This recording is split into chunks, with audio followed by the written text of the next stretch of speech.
आंध्र के मेरे प्यारे भाइयों बहनों, हम लोग स्कूल में पढ़ते थे तो टीचर किसी बात के लिए बुलाते थे और फिर कहते थे गो बैक, अपनी जगह पे बैठ जाओ। कहते थे कि नहीं कहते थे? మిత్రులారా, మనం స్కూళ్ళలో చదువుకునేటప్పుడు అప్పుడప్పుడు అధ్యాపకులు చెప్తుంటారు పిల్లలకి వెనక్కి వెళ్ళండి, గో బ్యాక్ అని.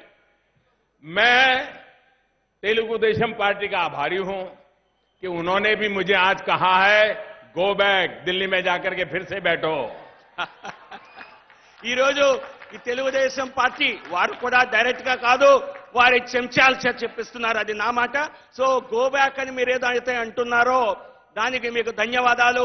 నేను వెళ్ళి ఢిల్లీలోనే కూర్చోబోతున్నాను, మళ్ళీ ఢిల్లీలోనే అధికారంలోకి రాబోతున్నాను అని ప్రధాని గారు చెప్తున్నారు. मुझे देश के करोड़ों लोगों पर पूरा भरोसा है कि वो तेलुगु देशम पार्टी की इच्छा पूरी करेंगे और मोदी को फिर से बिठा देंगे. నాకు ఈ కోట్ల మంది ప్రజల ఆశీర్వాదం ఉంది. వారు కూడా వీరు చెప్పినట్లుగానే నన్ను మళ్ళీ వెళ్ళి ఢిల్లీలో కూర్చోబెట్టే కార్యక్రమంలోనే ఉన్నారు అధికారంలో. भाइयों और बहनों, आप देखेंगे कि आज महामिलावट के जिस क्लब में यहां के मुख्यमंत्री जी शामिल हुए हैं, उसका मकसद सिर्फ अपने स्वार्थ को, अपनी राजनीति के दिए को जलाए रखने का है. महामिलावट का ये क्लब ऐसे लोगों का क्लब है जहां लगभग हर किसी पर, गरीब को, देश को धोखा देने के आरोप में कानून का शिकंजा कस रहा है. साथियों, मैं कहीं पर यहां के मुख्यमंत्री जी का एक स्टेटमेंट पढ़ रहा था. उन्होंने बताया कि मोदी को वेल्थ क्रिएशन नहीं आती है. उन्होंने ये भी दावा किया कि उन्हें खुद को, लोकेश के पिताजी को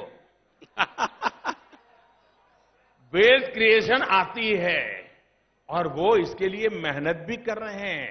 साथियों, ये सचमुच में सच बोल रहे हैं, एकदम सही बोल रहे हैं. अमरावती से लेकर के पोलावरम तक वो इसी चक्कर में तो है ताकि उनकी अपनी वेल्थ क्रिएट हो, और इसलिए चौकीदार से जरा उनको परेशानी हो रही है.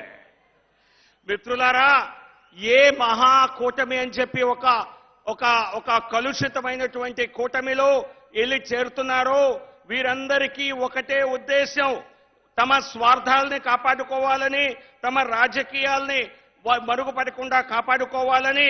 ఇది ఈ కూటమి అన్నది ఒక క్లబ్.